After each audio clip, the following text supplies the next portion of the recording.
Students, ये NCERT problem 12.4 from page number 337 from organic chemistry some basic principles and techniques से है, right. तो इसकी स्टेटमेंट रीड करते हैं। Expand each of the following condensed formulas into their complete structural formula. आपके पास दो प्रॉब्लम्स गिवन है और आपके पास ये कंडेंस्ड फॉर्म में है, आपने इसको एक्सपैंड करके लिखना है, राइट। सो डेफिनेटली फर्स्ट हम ये ए प्रॉब्लम देखेंगे, that is CH3 CH2 CO CH2 and CH3 है, राइट। अब यहाँ पे देखा जाए, फर्स्ट ऑफ ऑल हम इसको एक्सपेंड करने के लिए कार्बन मेंशन करेंगे। सो एक कार्बन आ गया, इसको आप नंबरिंग कर लो 1 2 3 4 5, राइट।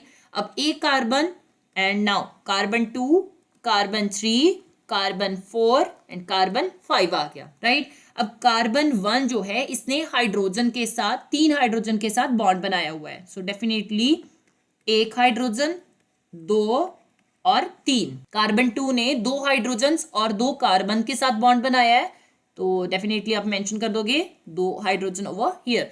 एक कार्बन हमारे पास मैक्सिमम 4 बॉन्ड बना सकती हैं, ठीक है। तो ये जो 4 बॉन्ड्स हैं ये सिंगल बॉन्ड की फॉर्म में भी एग्जिस्ट कर सकते हैं, ठीक है, डबल बॉन्ड की फॉर्म में भी एग्जिस्ट कर सकते हैं और ट्रिपल बॉन्ड की फॉर्म में भी एग्जिस्ट कर सकते हैं। सो कार्बन थर्ड की अगर मैं बात करूं तो कार्बन थर्ड ने 2 बॉन्ड जो हैं वो कार्बन सेकंड और 4 के साथ बनाए हुए हैं और एक बॉन्ड ऑक्सीजन के साथ बनाया है। तो डेफिनेटली 2 बॉन्ड इसने इन 2 कार्बन के साथ बनाए हैं, 2 बाकी रह गए, तो वो किसके साथ हो जाएगा, ऑक्सीजन के साथ।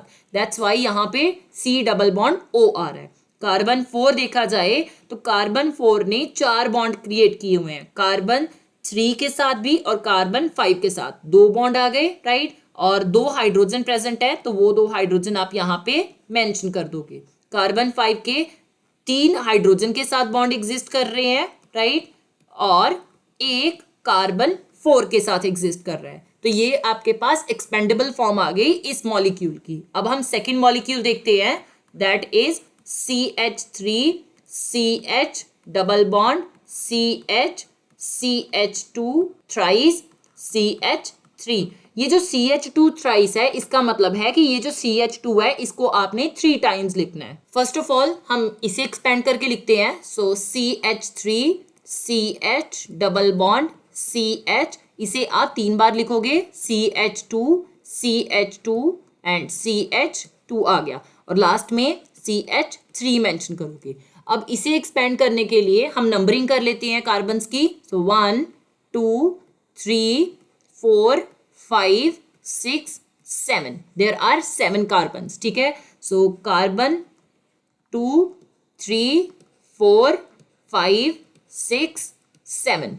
अब कार्बन 1 देखते हैं। कार्बन 1 के साथ 3 हाइड्रोजन अटैच्ड हैं, 1 2 3, और इसने कार्बन 2 के साथ सिंगल बॉन्ड बनाया हुआ है, क्योंकि एक कार्बन मैक्सिमम हमारे पास 4 बॉन्ड बना सकती है। इन 4 बॉन्ड में डेफिनेटली डबल बॉन्ड भी आ सकता है। अगर तो डबल बॉन्ड आएगा तो फिर उसके पास जो सिंगल बॉन्ड है वो केवल 2 बच जाएंगे, और ट्रिपल बॉन्ड भी आ सकता है। अगर ट्रिपल बॉन्ड आएगा तो सिंगल बॉन्ड सिर्फ एक रह जाएगा। अब कार्बन 2 की बात करते हैं, तो कार्बन 2 ने कार्बन 3 के साथ डबल बॉन्ड क्रिएट किया हुआ है, राइट। सो यहाँ पे आप डबल बॉन्ड मेंशन कर दोगे और कार्बन 2 के साथ एक हाइड्रोजन अटैच्ड है। अगर आप देखो तो इसके 4 बॉन्ड कंप्लीट है, 1 2 3 4।